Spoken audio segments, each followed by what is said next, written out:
Welcome to the Leather Journey and Whips in the Dungeon. I'm going to actually edit this video and try to put portions of it on both channels. The Leather Journey has a larger viewing base than does Whips in the Dungeon. Whips in the Dungeon is more focused on simply whips.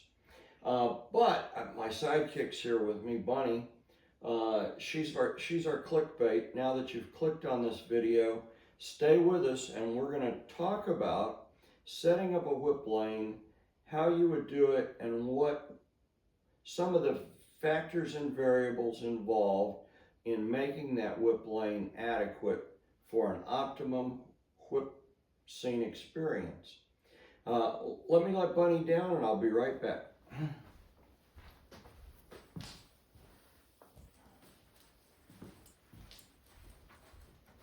So we're going to set up a whip lane.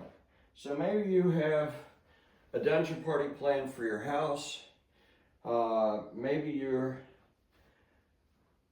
you own a public dungeon and there's people that come into your dungeon regularly and they want to throw whips.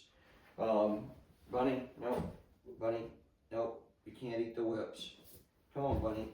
You have to go on the lanai. I'll be right back. Well, she wasn't interested in the whips until I started talking about them. All right, I'm back. So setting up a whip lane. First, we have to all get on the same page and understand why we would set up a whip lane. I've been to many events that didn't have whip lanes. So the first decision in the decision tree that you've got to make, whether you're an event owner, whether you are a dungeon owner, whether you're just hosting a house party and you're in charge of setting up the play spaces, whether you're a head DM, and some events organized where the head DM is in charge of dungeon layout and dungeon safety, or whether you're the equipment, we'll say equipment manager or head of equipment, and you're bringing in equipment, you're setting it up, you're organizing the dungeon so that active leather play can happen. And part of that active leather play is whips. So first off, we need to get on the same page with why you might need a whip lane. So I'll share a story. Many years ago, I was at Black Rose and I was throwing in the middle of a scene, and they didn't have whip lanes at that time, not at that event. I was throwing with a young lady on a cross, and a pedestrian walked right between me and the cross as I was throwing, and then proceeded to step on my whips. I had my whips laid out on a blanket so that they wouldn't touch the dungeon floor, and they stepped right in the middle of the blanket, right on my whips, okay? Needless to say that disrupted my scene a little bit. So one thing a whip lane will do is it will restrict or limit pedestrian interference with your scene. But the other thing we need to get on the same page about is if you ask most DMs or event organizers why you would have a whip lane, it always comes to safety of the attendees. We don't want someone getting caught in the eye with a whip as it's being thrown, okay? Well, I say that's the wrong perspective. I would like you to get on the same page with me and realize that everybody at the event is an adult. Most events are limited to 21 and older, but all of them definitely are limited to 18 and older. So everyone at the event's an adult, and everyone there in attendance has signed a release of liability waiver, okay? So they're in an active leather dungeon in full dungeon play with full knowledge that leather and whips may be flying, and they've signed a waiver. So they've accepted the risk for entering that dungeon. So the whip lane isn't to protect the attendees. The most important person in the dungeon when whips are flying is the whip catcher. The whip catcher, which is you, looking in that camera as I'm throwing at you, you're standing there partially clothed, possibly on a whipping post, St. Andrew's cross. You might be restrained. You might be blindfolded. But the one thing that is true is you're standing there totally trusting me or the whip thrower that's throwing with you to keep you safe in a whip scene. Okay, and so for me to do that, I have to be able to throw completely unimpeded by any surrounding equipment, by any attendees that might accidentally interfere. Okay, the whip, when it's sailing, I look, I point, the whip ends where I point it. If it gets deflected on its way to the whip catcher, it could end up catching them and wrapping around their head, catching them in the eye, hitting them in the face. It might wrap around and hit their neck or their collarbone. It will end up somewhere it wasn't intended. Okay, that doesn't mean I'm a bad whip thrower. It means that something in the path of this whip deflected it, and it didn't end up where it was intended to end up.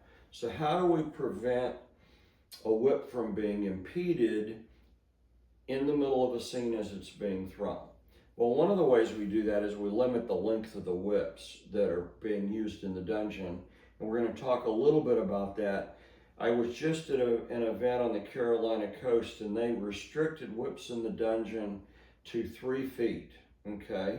This is a 3-foot signal. In my videos, I say they're great for house parties where you've got really limited space. They're great for bedroom play.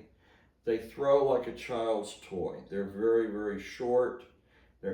For someone that's passionate about whips, they're not a lot of fun to throw because you feel like you're playing with a child's toy and not an adult leather implement. 3-foot bullwhip. Same thing, with 3-foot bullwhip's even more like a child's toy because part of this thong is made up with a 5-inch handle. So I've only got like a 20-something inch thong here. And again, this thing throws like a child's toy. Okay, so 3-foot signal and 3-foot bullwhip.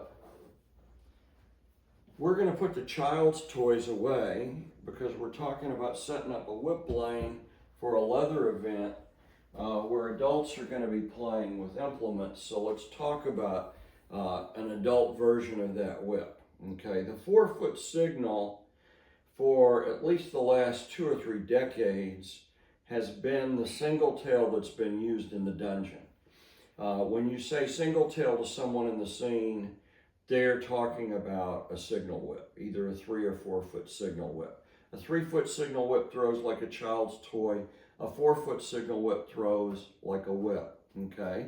And the most common technique for throwing a signal whip is throwing horizontal. We call it East Coast swing. It's kind of come to colloquially have been known that, okay? But horizontal is a very, very popular way of throwing this 4-foot signal. It was made popular, in my era, it was made popular by Bob Deegan, but certainly many, many, many other really good whip throwers throw this horizontal style, okay? The other way you can throw it is overhand in a forward figure 8, okay? So if the 4-foot signal, and a signal whip is measured from the heel knot to the tip of the cracker, it's exactly 4 feet in length. We don't have to know a lot about whips to know how long a signal is because a 4-foot signal is 4 foot long. So what kind of space do you need to be able to throw a 4-foot signal? Because that's our benchmark.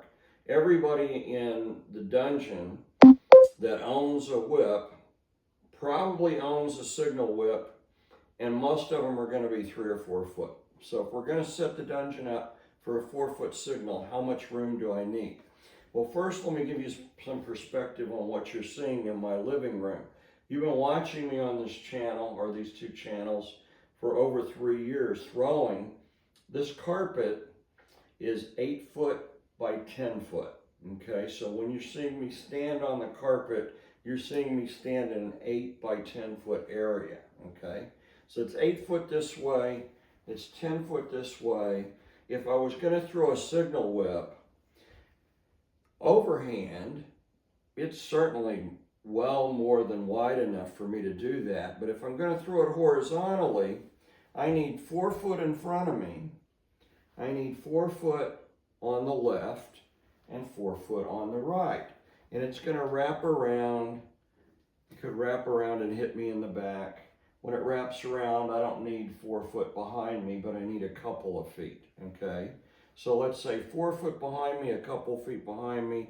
I need 6 foot this way, but I'm going to need a minimum of 8 feet in width, okay? So when you're throwing a signal horizontally, you actually need an 8 by 8, okay? At a minimum, okay? That's if I'm standing perfectly still like a statue and I don't move at all, okay?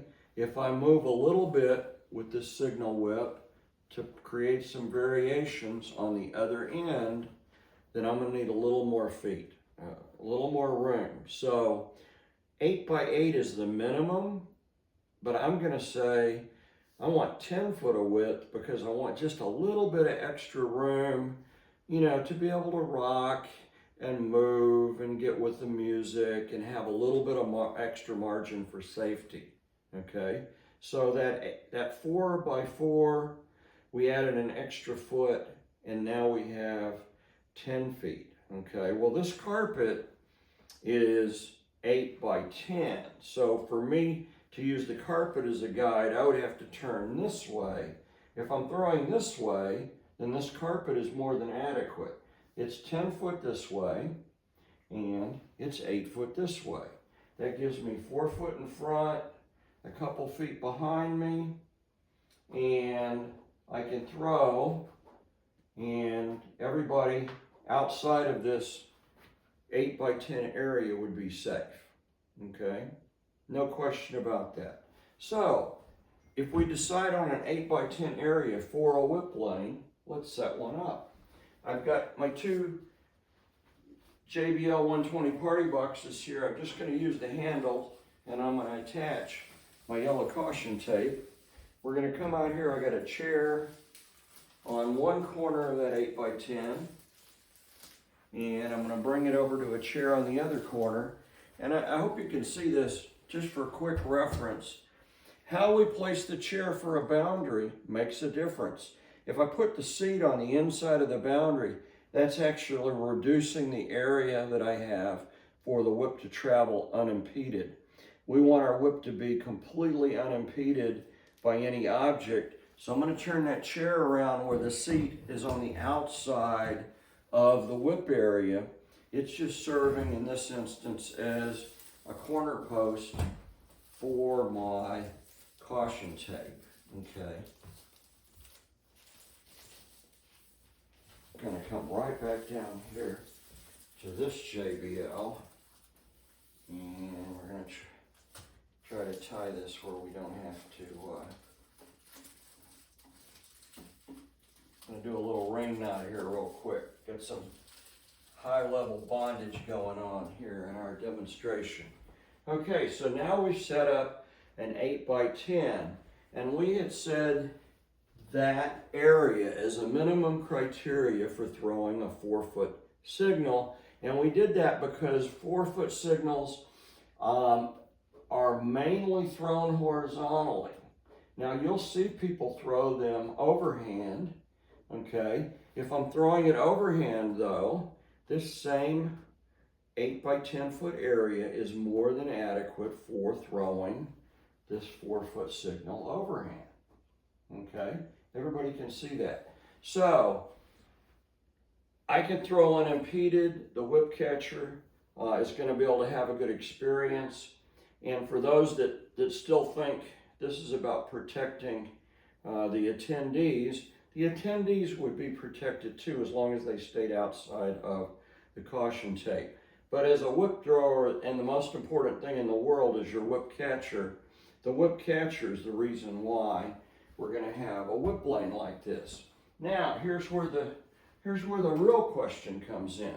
we've established a whip lane that the most common whip in the dungeon can be thrown, the 4-foot signal, for the minimum requirements. I go to many events and they go, well, you can't throw, this is our whip area, you can throw a 4-foot signal there, but you can't throw a 3-foot snake whip because the snake has a 3-foot long thong, but then some of them have another 2 foot of fall. So this is 5 feet total length. How can I throw a 5-foot whip in the same area I'm throwing a 4-foot signal? Well, you wouldn't throw a snake whip horizontal. So we're only talking about overhand style, okay? Now, if I throw this direction, where this is 8 by 10, it's probably a little, it's a little tight.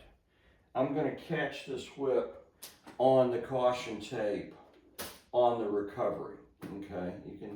You can see it's catching. If it catches here, it's going to be deflected and it's not going to end up where I throw it.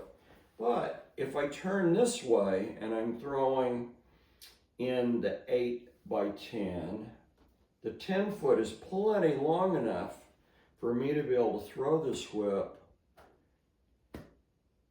easily and not get it caught on any of the caution tape, okay? So I can easily throw a 5-foot snake in an 8 by 10 whip line. Not a problem. There should be no reason why a dungeon or a DM or the event rules would restrict a 3-foot snake as long as the whip lane's adequate.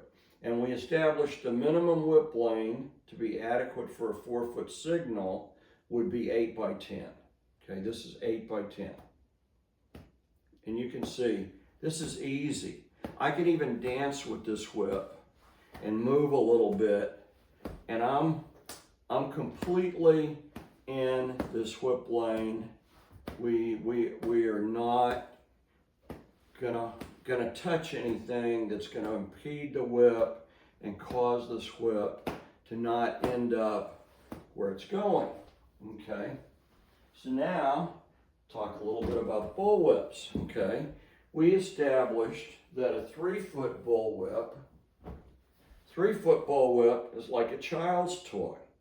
We don't want to play with child's toys. We want to play with real adult bullwhips, a real whip. So a 4-foot bullwhip is a foot longer thong, but the 4-foot bullwhip has probably a 18 to 24 inch fall on it.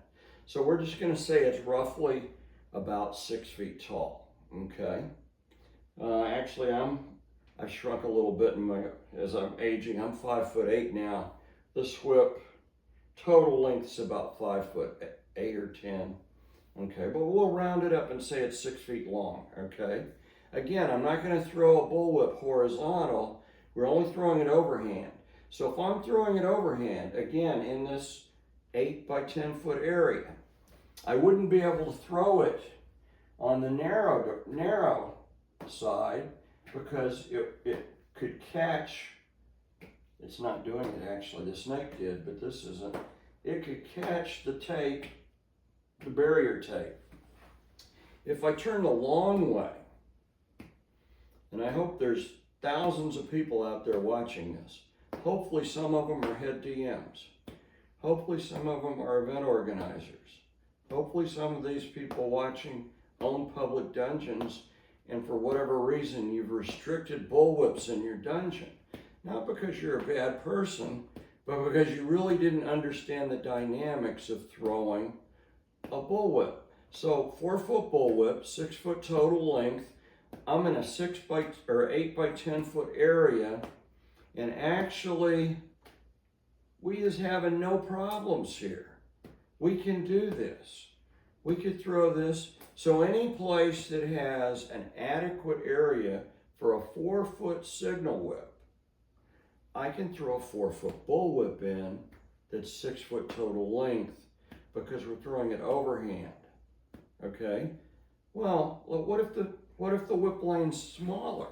Well, let's see here. If I move this in, this is gonna be a little tricky. I move that in, and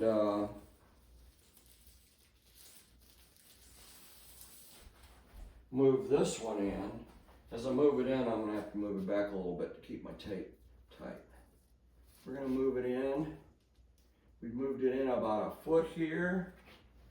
We're going to try to move this one in about a foot. I'm just turning this chair so I can quickly change the diameter of my whip blade here. We're going to move this in about a foot. Okay, this is less than the minimum for throwing a 4-foot signal. Okay, so if you have a whip blade, we moved it in a foot on either side. So now instead of 8 feet, it's only 6 feet. Okay, if you have a 6-foot whip blade, that's not adequate for throwing a 4-foot signal.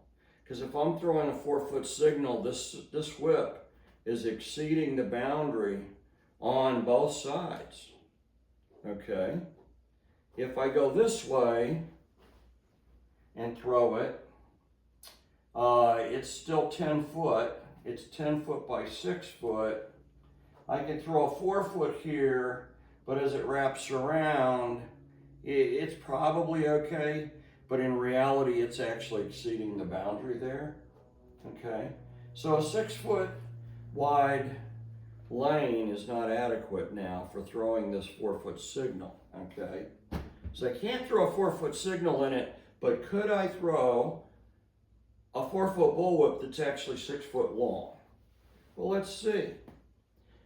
Can I throw this whip and it not touch any of the boundary tape that I've set up? I now have a 6 by 10 foot area. And I don't really need all of the 10 feet here, okay? The answer is, if I'm standing kind of still and I don't dance around, I could throw in a 6 by 10 foot area. Would it be comfortable? Because I like to weave. And if I weave and I dance, I'm going to catch. If I dance and I do a crossover step, I'm going to catch that boundary tape. If I'm standing perfectly still in foot position 1, I can throw in a 6 by 10 foot area, okay? But to recap, the optimum area, and we don't build our areas, don't build your area because you know someone's going to be throwing a bullwhip. Build your area in the dungeon based on the most common whip that's going to be thrown at your event, which is the 4-foot signal. For a 4-foot signal, you need an 8 by 10 foot area, period, the end, okay? That's for one whip lane. If you want to have multiple whip lanes, like I believe last year Southeast Leatherfest had four stations in their whip lane, or whip area, okay? To lay out an appropriate size space for 4 whip stations, you would need 4 8 by 10s. So that whip lane would need to be, if you're setting it up for horizontal throwing, you're going the long way, that would need to be 40 feet long by 8 foot deep. Okay? If you're setting it up where both signals and bullwhips could be thrown, then you want to be able to go both ways. So then it's 10 by 10, not 8 by 10. But I demonstrated here in an 8 by 10, I can easily throw a 4-foot bullwhip. That is not a problem, sports fans. So as always, I know this was very lengthy. We could also get into how, barriers are set up. Some events use natural barriers, like there might be tables in the dungeon space and they'll just arrange the tables to form, the whip area instead of using caution tape. If you use caution tape, the stanchions that are used, or the chairs or tables or whatever you're wrapping it around to make your corners, make the corners so that any impediments or obstructions are on the outside of the tape, not on the inside of the tape, because if I turn those chairs around where they're on the inside, then now I have less surface area to actually throw this whip unimpeded. The whip could easily, if those chairs were turned around and I was throwing this way, the chair could easily catch the whip on the recovery. So you have to be able to throw and recover unimpeded. Why? Because we have to keep the whip catcher safe. It has nothing to do with the attendees. It's about keeping the whip catcher who's standing there completely trusting, mostly naked, restrained, blindfolded, in subspace, from having and ensure they have a good experience. As always, thanks for watching Whips in the Dungeon and the Leather Journey.